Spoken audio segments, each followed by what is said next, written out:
Citoyennes et citoyens, la patrie est en danger. Il est temps de relever nos têtes longtemps courbées. Merci beaucoup.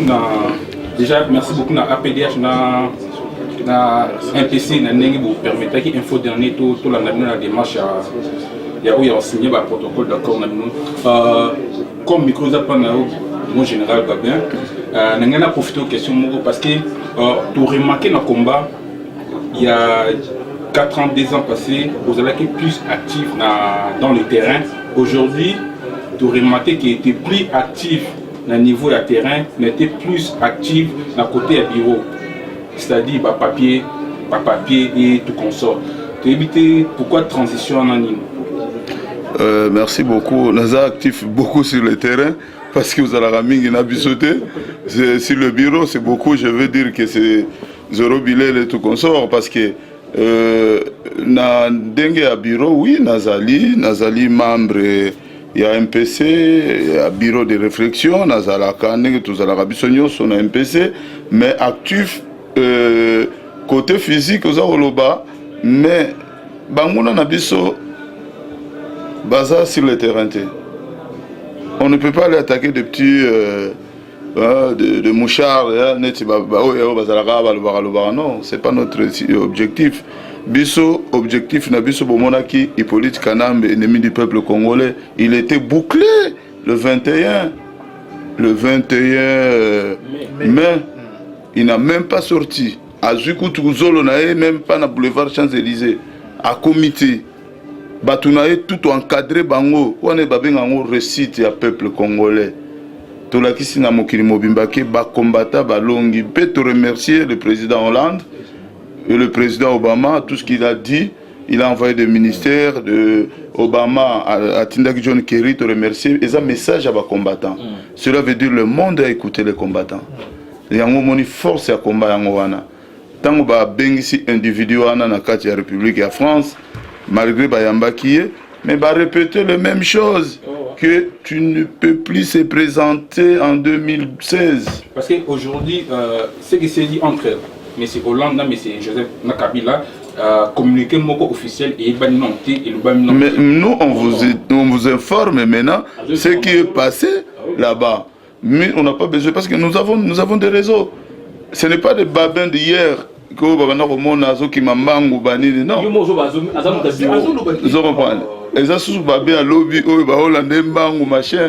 Non, tokomi kolanda sikoyo makambo ngo ndenge ezalaka.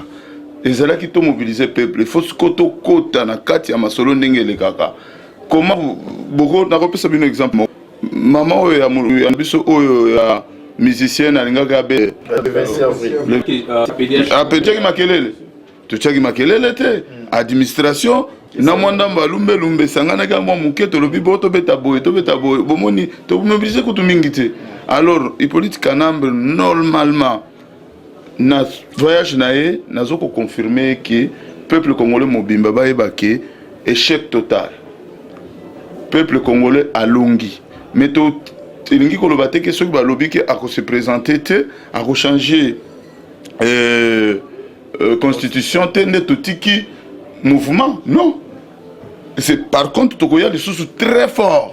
Il faut te mobiliser peuple, il faut te continuer ma marche, il faut te continuer ma recherche. Hein? Par exemple, je suis sur le terrain pour vous dire que je viens juste de louper Bochab à la bibliothèque à côté de Sorbonne. Est-ce que pourquoi c'est ça le terrain? Hein? Avant-hier nakangaki mutumoko boya tiaka mamakele na Paris sengi ba pardon belé moi image aller. Donc je suis sur le terrain. Mais ezalaki bato mususu babana ko récupérer ba action à bato mususu pour na ko éviter que récupération yango wana to komi benda to ne to sangani na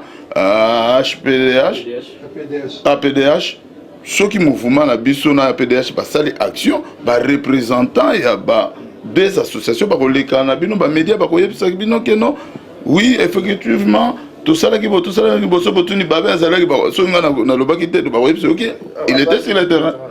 Donc je suis partout maintenant. Sur le terrain, il faut organiser les bureaux. Nous avons dit au départ, le MPC, ce n'est pas un mouvement qui va rester en France. nous allons se planter partout et libérer le Congo et récupérer le pouvoir. C'est l'objectif. Voilà. Je ne peux pas vous cacher, on va récupérer ce pouvoir du peuple et rendre au peuple congolais. D'une manière ou d'une autre, par la force physique, par la force des armes, par les élections, on va récupérer ces pouvoirs-là du peuple congolais. Et nous sommes prêts à signer le pacte avec n'importe qui pour rendre la terre de nos ancêtres au peuple congolais. Merci beaucoup, Babé.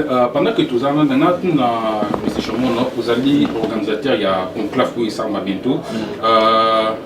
Déjà, il y a un problème qui se pose par rapport au niveau de la date. Il y a marche qu'ils ont pour s'annoncer le 31 et par rapport, il y a participants aussi à conclave. La Belgique, vous allez qui premier conclave qui s'en va qui dans le mois de février. On a remarqué que Batouya Mukongobile Bazala qui refoulé la carte en conclave. On a évité le nom message pour adresser à tous les combattants des diasporas, on a battu surtout pour participer à la conclave. Bon, merci pour l'ambaloba. Donc, Monique de Sangani Lelo Oyo, donc, organisateur, il y a conclave Oezo Salama à Paris week-end prochain, donc les vendredis 30 et les samedis 31, et à l'IMPC na APDH. Donc, Bopé, ça récite, il y a événement, parce que déjà, tu as vu plus de, je crois, 300 demandes, il y a participation. Sur que ceux qui battent Nimi ou il y a na conclave, c'est parce que Moussala MPC, Moussala APDH, sur le terrain, n'est apporté résultat et considération. Par ailleurs, Ndenge Olobi, Moukolwana, il y aura une organisation. Moukolwana et Alina Batou, Bakozala n'entrée, Moukolwana et Ali, Batou Bali, Bakozala, pour veiller à ce que Batou Bazo Bunda réellement pour na Congo, Bakota, na Milulwana pour Basangana, parce que Ali, personne Bazo Sangana, pour na Batou Bazo Bunda pour na Congo. Bon, après situation, il y a un évoqué à Batamu Mobile, il faut rappeler qu'à l'époque, na niveau Belgique, Bandekwana paraîtra qui na 21h. Conclave est 14h, nous sommes à 21h. Nous sommes à travailler pour la visibilité. Pour que or, Bandeko Baboyaki, Bandeko Starlet Baboyaki, parce que Baboyaki va travailler. Donc, de la même façon, donc, Moutou aligne ta caméra au côté. Donc, Moutou pas à la figurant, il y a 30 minutes avant, pour que Monaïk ait 50 ans, au côté ça a été. On a trouvé la solution à Mboka. Tout le cas que tu désigné mon condité, il ne fait pas le lieu, et ils appellent des marches na bisoté, mais il y a une stratégie pour ordre na niveau de combat, pour s'identifier dans la vraie combattant, dans la combattant, pour répertorier Batou. Donc il y a un bengi Batou, c'est vrai que date le bijou wana, comme sous bongisi la manifestation, même si tu relancer un appel solennel à Congolais tout.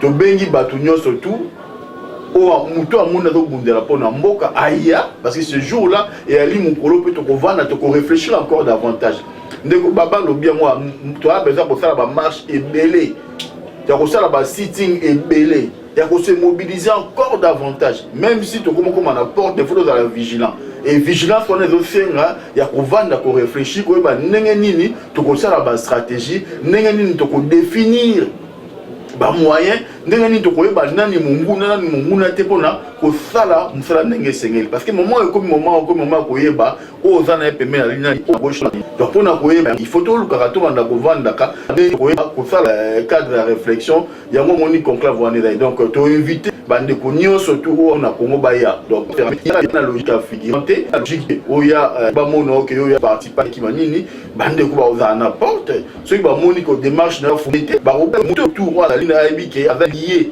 au Mabonais Ali Salité à la bienvenue. Donc voilà, merci. Merci beaucoup, Jérémy Gérard. Merci beaucoup. C'est vraiment rare ça l'interview dans la télé ou les canaux médias, dans les réseaux sociaux. Mais par contre, tu es bien dans le combat, vous allez un homme intègre et puis respecté par rapport à l'expérience politique vous en haut. Le long du combat, tout le monde a battu les vaches de comique pour se dévoiler à l'œil nu. D'abord, l'impression d'une des alliés, il y a tout ce qui est s'est passé aujourd'hui dans le combat. Les uns ils sont pour, les autres ils sont contre. Contre quoi? Ah non, c'est clair. Côté on a clair. Neti. Déjà, à Koginaï, vous allez, ceux qui sont dans Congo, avant d'anaï, mais à Kogu, ça le système où ils ont gagné, on a été ya, qui a quoi arrangé full, n'a qu'à beaucoup yo, pour bien surtout tout l'année. Ni même tout ce ma nationalité n'a pas, Azal déjà une explication. Donc Azali, société, il y a génocide de ça mon Congo.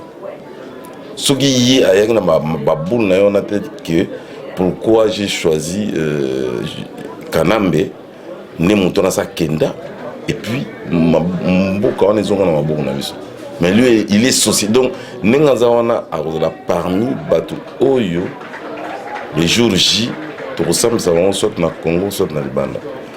Non, je ne pense pas que batu za pour ou contre. Il y a un système de corruption. Système il y a une corruption. Moutou yebiki caméra ibaka 200 millions tant dans le parlement avant longwa on dirait que ça qui est en gros pour attendre et puis à connaître vivre sinon les lois n'ont rien mais il que batso bayuka combat vital ils pensent à leur ventre et ils sont combattants je parle bien des combattants ici en Europe ceux qui les lois vital à bengue à répondre mais il aura du mal à expliquer au peuple pourquoi il y a à répondre, pourquoi ça lié na Moutouana.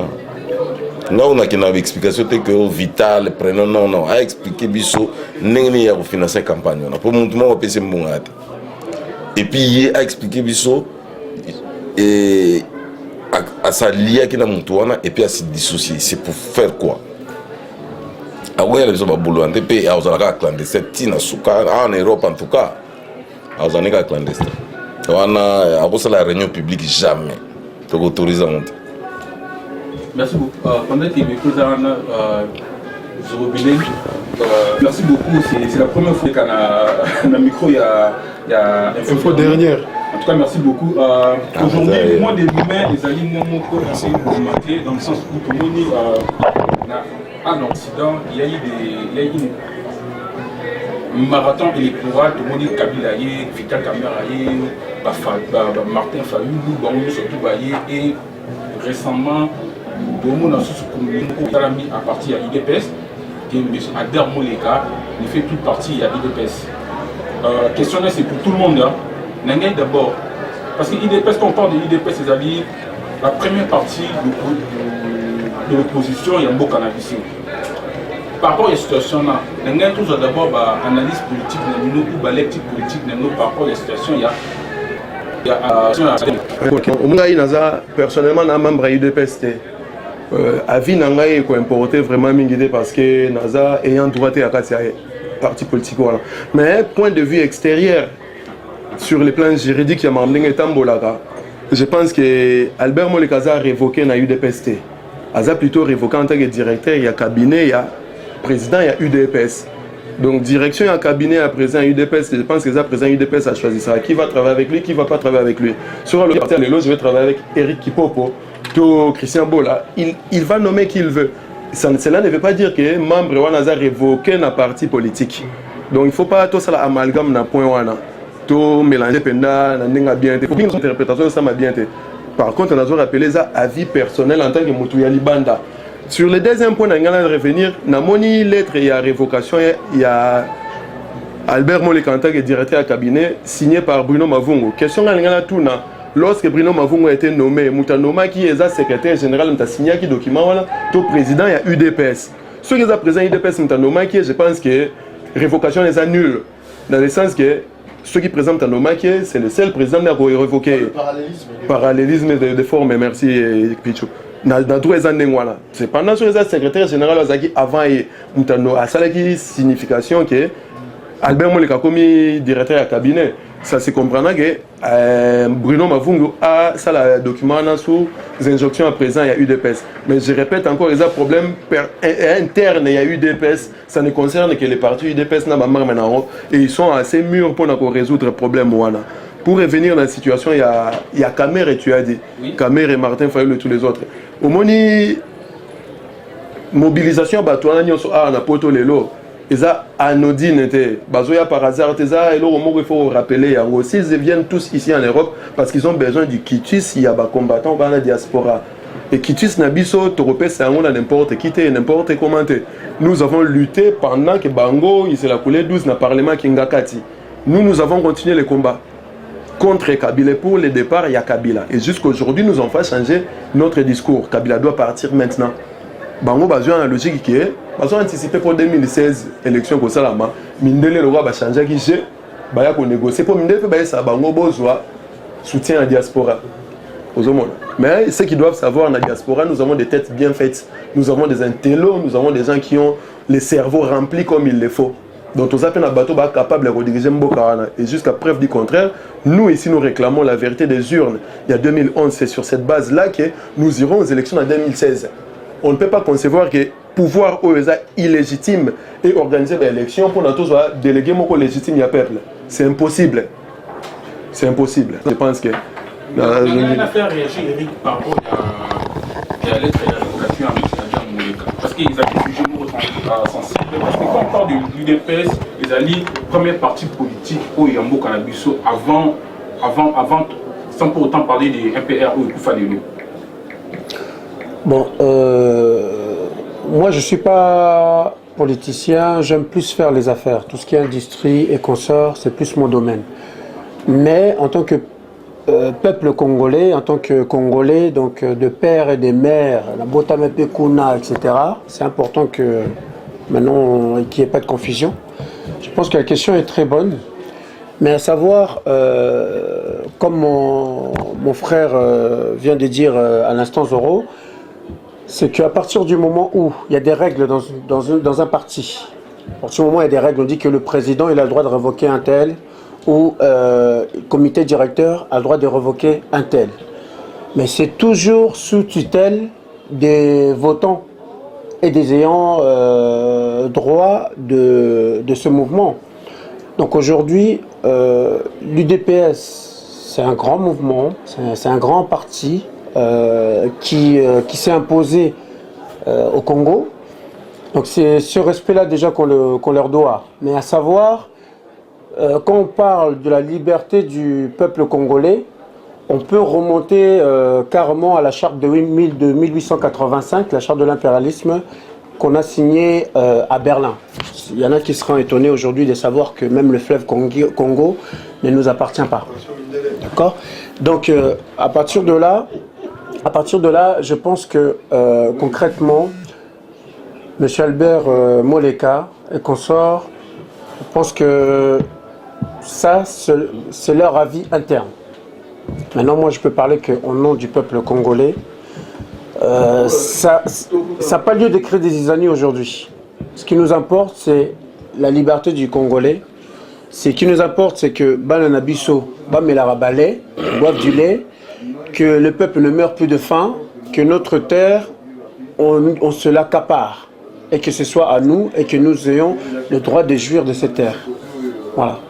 Merci beaucoup. Nanga qui a complété question, mais pour la suite, je peux répondre.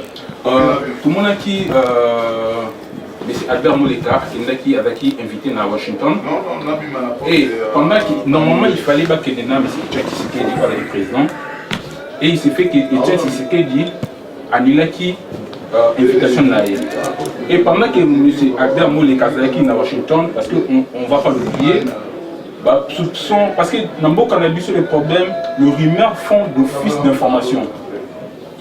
Il s'est dit que M. Albert Moleka, il est parti à compte personnel et il y a encore d'autres langues qui se sont prononcées comme quoi M. Albert Moleka a donné na IDPS. Non, pas na IDPS. Aujourd'hui, prévenez, M. Albert Moleka, il est révoqué étant que directeur de cabinet ou secrétaire de cabinet, il y a M. Alors, d'abord, on a une analyse politique ou salariale. Non, c'est mieux. Est-ce que UDPS, pour parachuter M. Félix Tshisekedi au porte de toge de son père par rapport à des relations internationales? Bon, les question mon bien et puis sensible. Bon, il faut là que banane autant nos organigrammes IDPS actuellement pour éviter les fonctionner. Bon, on a un membre IDPS 10 ans. Donc durant, bon, il y a eu beaucoup de changements.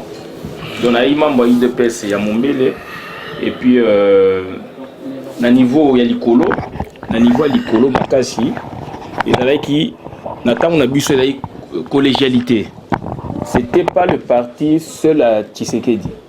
Donc bazalaki 5 je pense puisque la carte nangai o ali boso il y a eu 2 pièces na 90 carte on est signé na Tshisekedi papa Mbwakiem Kibasa Maliba na mutumushu et puis na le secrétaire général Birindwa d'où donc au moni makamé salami belé na sima Birindwa Kei docteur Mpongwaye na sita on a longwe ki ne ki masamba je pense donc makamé belé d'où pour nous voyez banane kananu ya Albert Moleka donc il faut autant ba texte oyo za ko régir IDPS et puis cabinet les alliés privés les alliés ti eloko moko à part est-ce qu'Albert Moleka azali aussi membre à IDPS il faut voir ça aussi ou azali comme expert dans un cabinet à président de la République ou président d'un parti politique puisque Tshisekedi c'est notre président élu.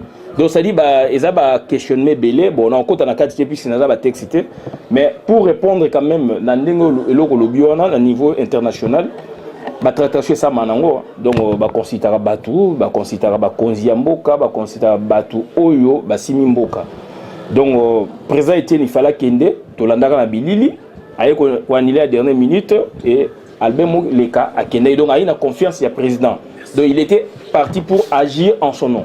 Donc ça dit il y a des choses comme ça. Bon, évolution dans le lot et ça dit que ndenge toujours landa, balongo la qui est liboso, balongo liete, balongo le tout ça.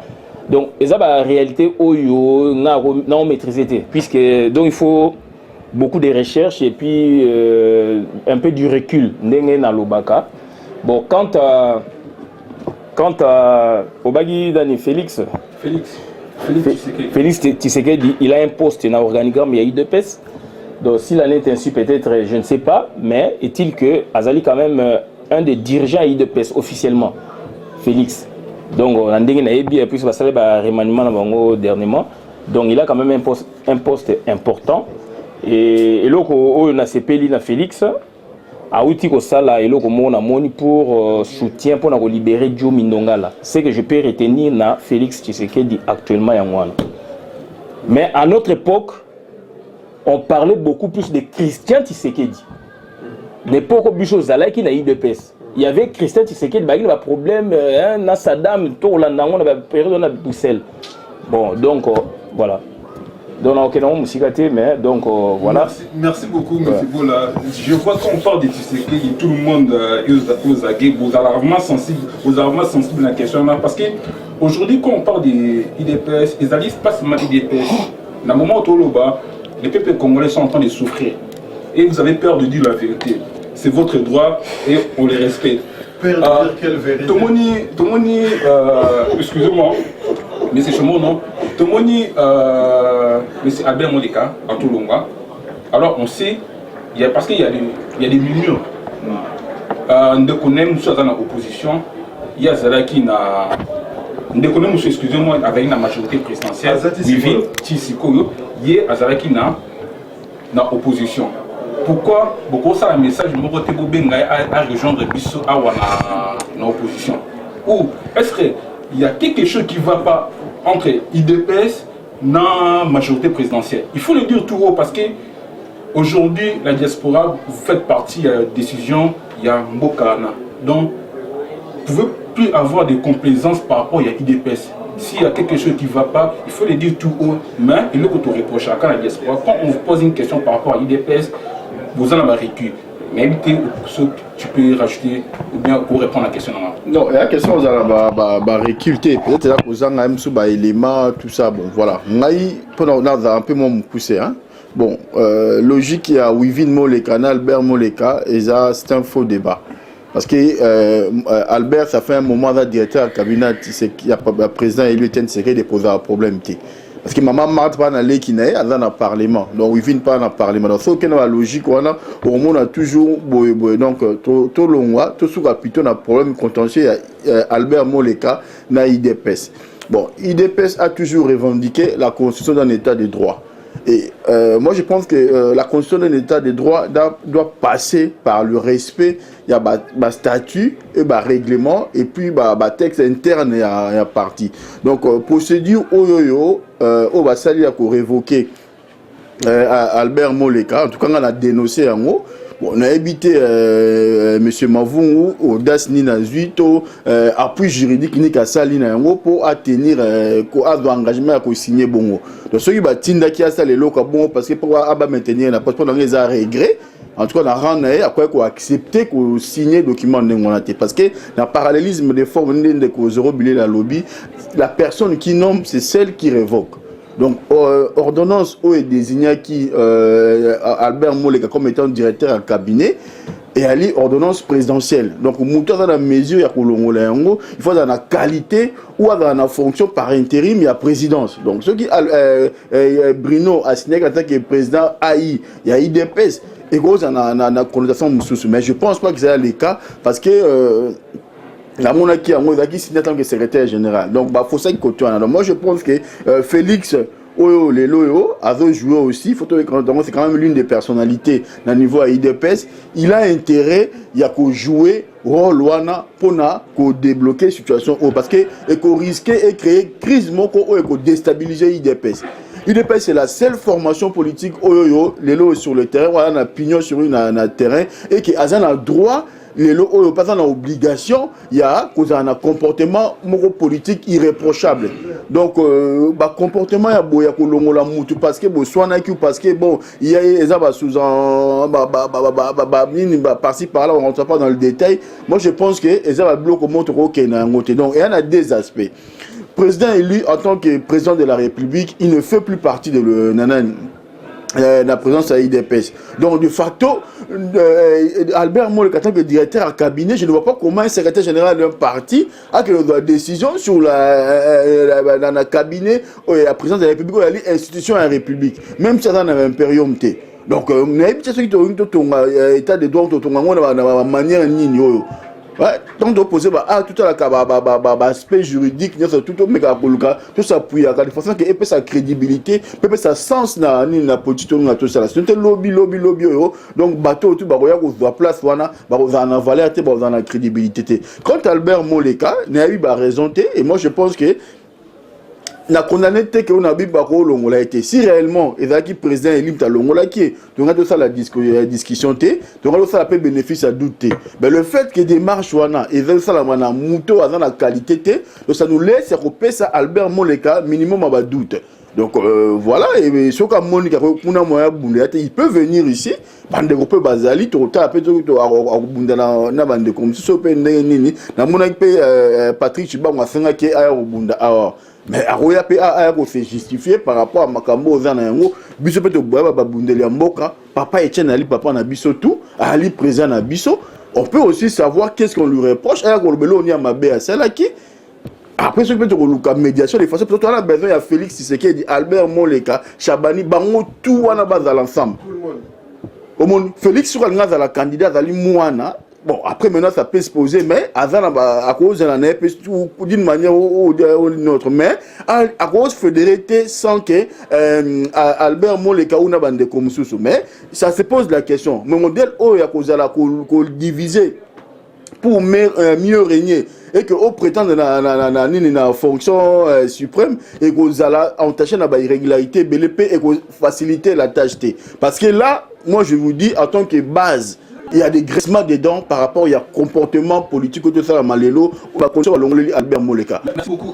S'il y a des graissements dedans, une autre question par rapport à la situation parce qu'on salue qu'il faut parler dans la quand il y a quelque chose qui ne va pas, tu dis tout. Aujourd'hui, je vois les atouts par rapport à IDPS.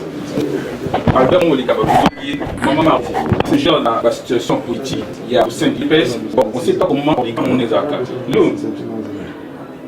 combat, tous on a besoin d'un leader moko sur les terrains à Kinshasa, na Congo, et il n'y a personne, mais c'est Etienne Tshisekedi qui est le président, et lui, il dit absolument aucun mot. Par rapport à la situation, non. Pourquoi analysons on est que derrière un homme fort, il y a toujours une femme forte. Maman, ça maman a vu soit bundi moi mingi na makamba politique à Congo et biango, mais nanzungu na bango nde balamba bilo na bango biso ala raté. Mais sikoyo ngai loko na kamwa nde nini papa na biso Etienne Tshisekedi ndenga zaliwa na président de la République, le seul oyo azana mo ya ko choisir dauphin ou ya ko choisir boye ya ko appuyer boye ezaye. Tant que ça baba biso to golo ba pe loko te vous comprenez tant que lo ba na été biso pe to golo ba loko te toujours c'est la mot d'ordre mais est la système qui a cassé ba pion vous comprenez parce que Albert Molle qui a beaucoup travaillé aussi on peut pas le rejeter comme ça comme un non non nous on n'est pas d'accord ceux qui balingi te kuna biso te récupérer et puis avant aya pas na biso il faut justifier abimi kuna pourquoi parce que tu causes la kaka ko rejetara bato ceux qui Albert Moleka ba signé ba papier na ye a Monique aza coupable était à masoloana a vu vidéo télévision izawana a éclairci situation na ye à l'amiable to yoki et ça la bagé que non parce que vieux boye au président Tshisekedi boye boto kasena no pokinganda ya lo makamane les gars soutenir biso ba congolais mama mwana o ba uluka wana o kingani ndako za la place kingani et si au moins alors soki kaka to baratie na kini a ozwi mbambata po ama mutu akontrolera biso azate bino moko boyebi po poste wana président de la république bawelaka wana esambo wana yango déjà bayeba yango tala ndenge politique alamba sambo eza suna valeur te eza nango suna valeur te po mutu aduma esimba susu te etalaka babiso tobima na mokili ozo comprendre tozalaka wana tozomona ndenge nini président de la république il faut atambola na bafrance oyo le président de la république anzambe te nulle part eloko wana baowelela moto akorenyaka lisusu après Mobutu na Congo aozala susu te oyo bakobanda kobetela ye maboko ya lelo tobadilanga non eza susu te soki kaka osololi mabe tobimeli oyo na balabala na fo pa mpe ozwi grenade na nzela oyibi mbongo ya leta tolie yo na kanai mboka wana ifo etongama ifo ezala noble digne de son nom makambo akokase baninga mpo nga nakoma kingande okase biso mpe tokase yo eza bongo donc ingeta bon Albert ingeta bon ata ensemble yango bomoni ngai ya bino ndeko na bino kombata na bino oyo asufraka mingi mpo na bino mpe tozalaka toujours nsima na bino soki boyebisi biso kimbota aza kote oyo nde bokosuta kosepelisa bino donc boya vraiment na conclave wana ekozala na Sorbonne tokozala biso ensemble nde nini tolingi totravaille na peuple congolais ti 2016 mpo monguna wana nayeli kutu ala mingi akoloba te nde tobuklaki ye bino moko bomoni donc alie kutu ata frite te ya France bamosusu balobi kutu oh non tozalaki na château rouge moto abimaki libanda aza te tozalaki wana bayaki na 22h soki 23h bakoti na hotel wana tozalaki déjà na baminuit libanda na ba-CRS déjà tobandi koswana donc mutu mokili ekosa bino te Hippolyte Kanambe était déstabilisé à 100% et puis peuple congolais eza convaincre combat oyo ya kokende peut-être la kosisa kutu mandat ya kodémissionner au kilo penza sentir penza que non drapeau na kingo yango pona oyoka masolo nyonso oyo elekaki le 21 mai na Élysée boya koyoka yango na conclave tokoyebisa bino lisolo yango ndenge elekaki po bafuite boyebi kaka biso tokomi kobeta lumbe en même temps tozobeta mpe mwa politique ndambo mwa chiki mpe nazongi kopande kaka balobi tro boya oyokaka yango sikoyo oui Ingeta. Donc c'est-à-dire général Babem Masumba Outokoloba a clarifié déjà. Donc bon, il faut ajouter quand même quelque chose. Conclave Ezali le 30, le 31. Donc Ezali na Piaf, na métro Glacière, Paris 14e. Donc Sorbonne est gauche mais donc Longwe Zasko na Piaf. Donc Toya Ebele, Muta mema Mayele Naye. Sangisa pour to marcher ensemble. Donc au bomoni au sala accord to signer na batu ya MPC.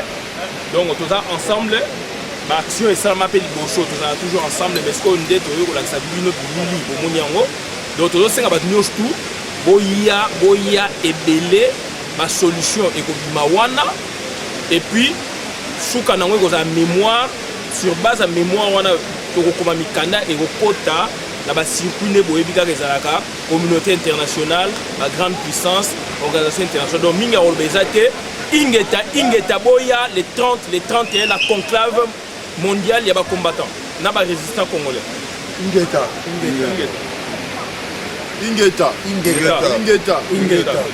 ndeko nakobengaka na bino boya le 31 bon ngai naka makasi mingi na koloba te donc bandeko babe basi balobi donc eza mpona korappele kaka ke conclave ezali les 30 na les 31 mai donc tokosala barésolution démarche na biso yalaki ya kotala ndenge nini biso na niveau ya komba tokoki kobanda kosangisa mwa mayele na biso kosangisa mwa expérience na biso mwa parcours na biso mpe mwa information toali nango na baninga mpona koyeba ndenge nini tozala encore plus efficace donc démarche na biso yali démarche ya recherche de l'efficacité donc toluka kaka ndenge nini tokoma encore plus fort et par expérience tosali badémarche ya annulation ya Tchalamwana ezalaki MPC na APDH tobundani tosali yango ya apporter barésultat et en parallèle toannulesaki mpe na concert ya Fali donc ezomonaka efeki tosangisi mayele tokozala plus fort donc bitumba oyo toali nango lokomi bitumba ya kozala libanda ya kokota mpe ndako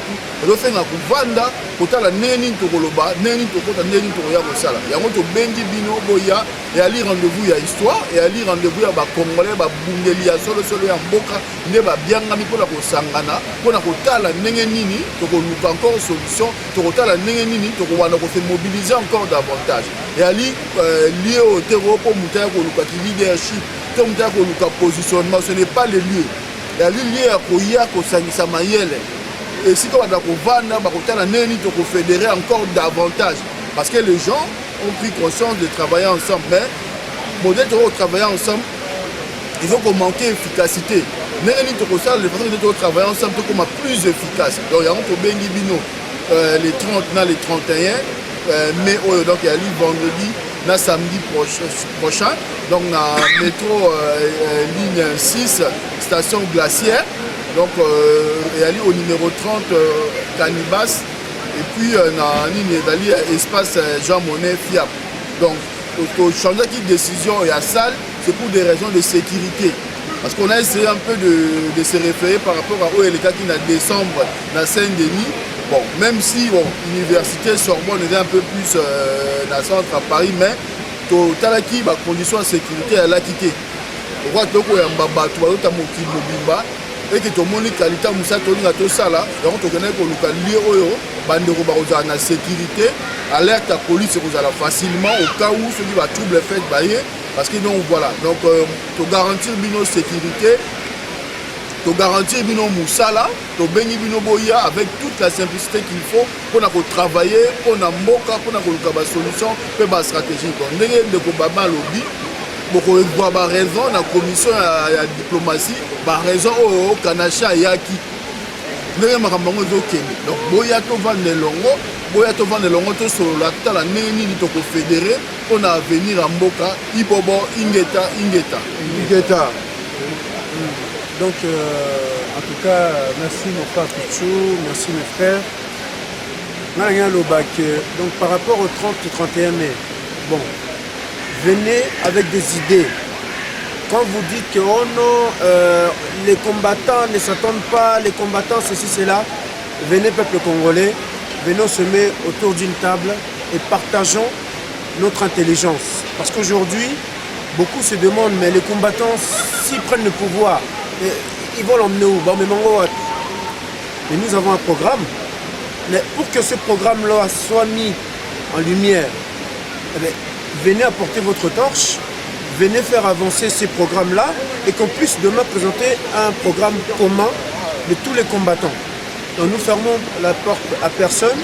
Bien entendu, les personnes qui se sentiront sales par rapport à ce combat, les personnes qui ne peuvent pas se regarder dans une glace par rapport à ce combat, on dira que vous n'êtes pas les bienvenus. Alors si tu es propre, si tu te sens propre et que Lingi Pe Baninga Nao, Lingi Pe Congo, tu viens t'asseoir dans cette réunion, nous apporter les idées et nous t'apporterons aussi les idées puisque c'est un échange. Donc, Elora Loba Mingi, Ezate, en tout cas, Congo, RDC toujours l'écolo, RCV 5 succès. Ingeta. Ibobo.